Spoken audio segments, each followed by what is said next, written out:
NBC6 salutes the badge. Shreveport Police Department's public information officer steps out of uniform and onto his ranch. Corporal Chris Bordelon says nature can give a great deal of perspective in police work. NBC6's Susan Curtin reports. Corporal Chris Bordelon knows a thing or two about stress.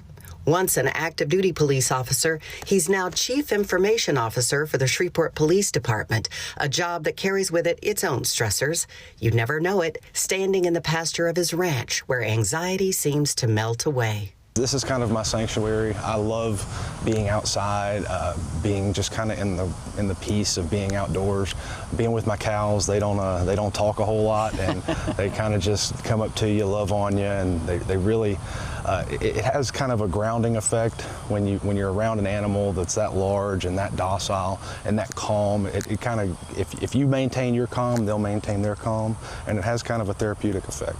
Bordelon says the correlation between the rigors of his job and life on the ranch come together in one word: respect. They're powerful, graceful creatures, but they don't really abuse that power unless you force them to.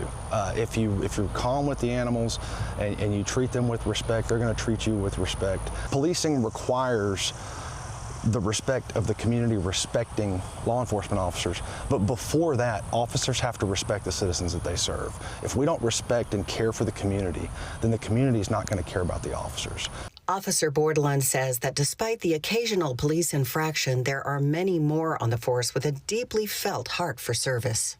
I try to be available to the media whenever possible so that people can see and highlight the work that our officers are doing. You know, I'm just one part of the Shreveport Police Department. We have 430 plus officers that do a terrific job on a day-to-day basis. Most of these officers don't get the credit they deserve, and they never will. You know, in law enforcement, you don't get into the job for the glory. You get into it for public safety, to do something for your community and to be part of something that's bigger than yourself. And my goal is that people start to see the individuals within our department, see just the beautiful human beings we have. I mean, on more than you can count, on a daily basis, guys are going above and beyond to help people, to make our community better. And it's really important for our city. You know, for the city of Shreveport to succeed, the Shreveport Police Department has to succeed. Now, Susan Curtin reporting.